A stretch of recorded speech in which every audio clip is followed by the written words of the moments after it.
మన తెలుగు టేల్స్ని ఇంతలా ఆదరిస్తున్న అందరికీ నమస్కారం అండి. మనలో చాలామందికి సుబ్రహ్మణ్య షష్ఠి తెలుసు, కానీ షష్ఠీదేవి ఎవరో చాలామందికి తెలియదు. సుబ్రహ్మణ్య స్వామి భార్య దేవసేనే షష్ఠీదేవి.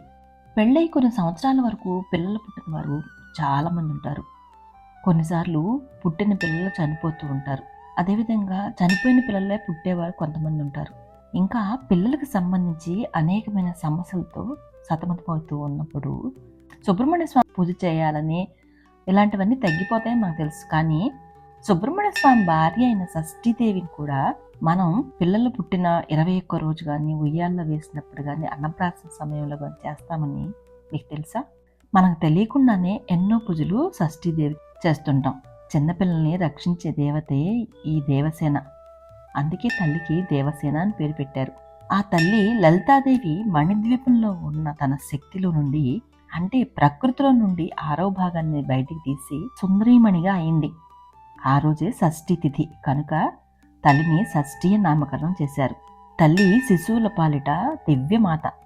ఈమెకు సంబంధించిన కథ వ్రాసిన, చదివిన, విన్న సుఖ సంపదలు కలుగుతాయి. పుత్ర పౌత్రాభివృద్ధి కలుగుతుంది.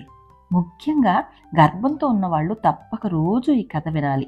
మొదటిసారి మన ఛానల్ చూస్తున్నట్లయితే సబ్స్క్రైబ్ చేసుకోండి. ఈ వీడియో కానీ మీకు నచ్చితే చిన్న లైక్ ఇచ్చి తెలిసిన వారికి షేర్ చేయండి. ఇక వీడియోలోనికి వెళదాం. షష్ఠీదేవి ఉపాఖ్యానం చెప్తాను విను. ఈ దేవి కథ చాలా మహిమగలది. ఈమె పేరు దేవసేన. కుమారస్వామికి ప్రియురాలు, శిశు రక్షకి. బాలారిష్టాల నుండి శిశువును రక్షిస్తుంది. శిశువుల పక్కనే ఉండి వారి ఆయువును అభివృద్ధి చేస్తుంది. మనవుల్లో మొదటి మనువు స్వయంభు. బ్రహ్మదేవుణ్ణి స్వయంభు అని కూడా పిలుస్తారు. బ్రహ్మదేవుడు కుడి చేతి భుజం నుండి జన్మించిన వాడే స్వయంభువ. ఎడమ చేతి నుండి ఒక స్త్రీని సృష్టించారు బ్రహ్మదేవుడు. ఆమె పేరు శతరూప. అంటే 100 మంది సుందరీమణుల అందగత్తె ఒక్క శతరూపలోనే కనిపిస్తుంది. ఈ స్వయంభువుని శతరూపని కలిపి పెళ్లి చేశాడు బ్రహ్మ.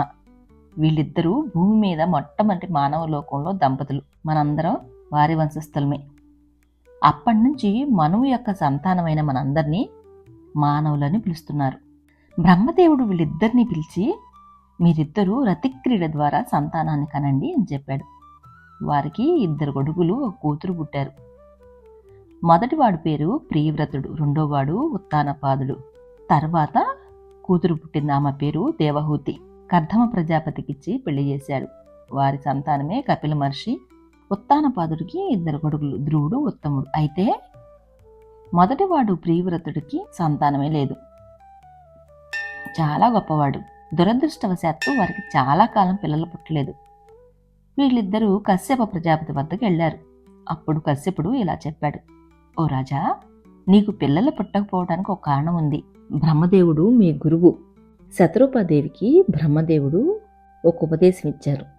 ఆ మంత్రాన్ని పఠిస్తానని చెప్పి దాన్ని సరిగ్గా చేయలేకపోయింది. ఆ గురుదోషం వల్లనే మీకు సంతానం కలగలేదు. అయినా కూడా సరే, నీవు ఒక గురువు గారిని ధిక్కరించావు. గురువు యొక్క ఆజ్ఞను ధిక్కరించిన వారు క్రూర కఠోర నరకానికి పోతారు. సంతానం లేకుండా పోతారు. అధోగతులు లేకుండా పోతారు. దీనికి ప్రాయశ్చిత్తం దొరకాలంటే మళ్ళీ ఆ గురువుని పట్టుకోవాలి అని చెప్పి ప్రియవ్రతుడిని, అతని భార్యను మళ్ళీ బ్రహ్మదేవుని వద్ద తీసుకెళ్లి ఇలా అన్నాడు, బ్రహ్మదేవ, వీడికి సంతానం లేదు. నీ వంశంలో పుట్టిన నీ మన్మడు వీడు. గురుద్రోహం వల్ల సంతానం లేకుండా పోయింది. వీరికి సంతానం కలగాలంటే ఏం చేయాలో గురువు కనుక మీరే సెలవేయండి అన్నాడు. బ్రహ్మదేవుడు మహాగురువు కనుకే జాలిపడి, వీళ్ళ పాపాన్ని నేను క్షమిస్తున్నాను. వీళ్ళకి సంతానం కలగాలి. అందువల్ల నీవు వీళ్ల చేత పుత్రకామేష్టి యాగం చేయించు అని ఆజ్ఞాపించాడు. ఒకసారి గురువు శాపం తగిలితే పోవటం అంత తేలిక కాదు. అందువల్ల ప్రియవ్రతుడు అతని భార్య మాలిని తీసుకుని గంగా నది తీరానికి వెళ్ళాడు. మంచి యాగశాల నిర్మించాడు. బ్రహ్మాండంగా యాగం పూర్తి చేయించాడు. యజ్ఞం కోసం ఒక చెరువును వండారు. చెరువు అంటే నేతితో చేసిన అన్నం అనే అర్థం. దీన్ని పుత్రకామేష్టి యాగంలో కొంచెం వేసి మిగిల్చిన దాన్ని ఆవు నేతితో అభిమంత్రించి ఈ ప్రసాదాన్ని యజమాని భార్యకి ఇచ్చారు. అమ్మాయి, ఇది యజ్ఞ ప్రసాదం. ఈ చెరువును నువ్వు తింటే సత్సంతానం కలుగుతుంది అని ఇక మంత్రపూర్వకంగా ఇది తిన్న వెంటనే గుడ్రాలు కూడా సంతానం కలుగుతుంది. దశరథుని భార్యలు కూడా యజ్ఞ ప్రసాదం వల్లనే సంతానం పొందారు అని చెప్పాడు. యజ్ఞ ప్రసాదమైన పాయసాన్ని చేతిలో తీసుకుని అపరాధం క్షమించమని చెప్పుకుని ప్రసాదం స్వీకరించమని ఆజ్ఞాపించాడు. ఆ తినేటప్పుడు మాలిని మనసులో ఇలా అనుకుంది, ఈ బ్రహ్మగారు ఏంటి, గురువైనప్పటికీ అతని మాటలు తిరస్కరిస్తే శాపం వస్తుందా, ఈ ప్రసాదం తినకపోతే ఏమవుతుందట అనుకుందట మనసులో, కొంచెం అవిశ్వాసం చూపిస్తూ. అంతలో ఏ భయం వేసిందో ఏమో, ఇదేంటి నా కర్మ, భగవంతుడా ఇలాంటి దుష్ట ఆలోచనలు ఇస్తున్నావేంటయ్యా అని అనుకుని గురువుకి క్షమాపణ చెప్పి ప్రసాదాన్ని తిన్నదంట. వెంటనే గర్భం ధరించిందట. సాధారణంగా గర్భం ధరించిన వాళ్ళు 9 నెలల నుండి 10వ నెల రాగానే ప్రసవిస్తారు. కానీ ఈవిడ 12 సంవత్సరాలు గర్భం ధరించిందట. ప్రసాదం తినేటప్పుడే కనుక గురువు మీద విశ్వాసంతో ఉన్నట్లయితే, కించపరచకుండా తిన్నట్లయితే తక్షణమే ప్రసవం ఉండేది, ఈ సమస్య వచ్చేది కాదు. 12 ఏళ్ల తర్వాత ఒక శుభ సమయంలో ఒక కొడుకు పుట్టాడు. ఆ శిశువు బంగారు రంగులో ఉన్నాడు. అన్ని అవయవాలు చక్కగా ఉన్నాయి. కానీ చచ్చిపోయి పుట్టాడు. మాలిని గుండె గుబేల్మంది. గుండెలు బాదుకుని ఏడుస్తూ కింద పడి మూర్చపోయింది. వెంటనే భర్త ఆమెను ఓదార్చి, మనకు ప్రాప్తం లేదేమోలే అని చెప్పి, కనీసం ఈ శరీరాన్నైనా పూడ్చిపెడతాంరా అని శవాన్ని ప్రియవ్రతుడు 2 చేతులతో తీసుకుని బయలుదేరాడు. పిల్లాడు కనుక కాల్చకూడదు కనుక పాతి పెడతామని శ్మశానానికి తీసుకువెళ్ళాట. ఆ సమయంలో కుమారా కుమారా ఏడుస్తూ ఉంటాడు. హఠాత్తుగా ఆకాశంలో ఒక మెరుపు మెరిసింది. ఆ మెరుపులో నుండి ఒక బంగారు రంగు విమానం వచ్చిందట. దానిలో నుండి ఎర్రని పట్టుచీర కట్టుకుని, మంచి ఒత్తైన జుట్టు వెనుకకు వేలాడేసుకుని, 2 చెవులకు బంగారు కుండలాలు పెట్టుకుని, ఒక చేతితో బంగారు కిరణాలు ప్రసరింపజేస్తూ ఆశీర్వదిస్తూ తెల్లని సంపింగ పువ్వులాగా వెలిగిపోతుందట ఆ తల్లి. ఆవిడని చూడగానే రాజుగారు 2 చేతులు జోడించి నమస్కరించారట. తల్లి, శ్మశానంలో పిల్లాడిని పాతి పెడదామని అనుకున్న సమయంలో మాకు మంచి శకునంలా కనిపించావు. తమరెవరో తెలిస్తే భక్తితో స్తోత్రాలు ఇవ్వగలుగుతాను అని అంటాడు. ఆ దేవత ముందు నీకు జయం కలుగుగాక అని దీవించింది. నాయన, నన్ను ఒకప్పుడు బ్రహ్మగారు సృష్టించారు. అమ్మవారిలో 6వ శక్తిని నేను.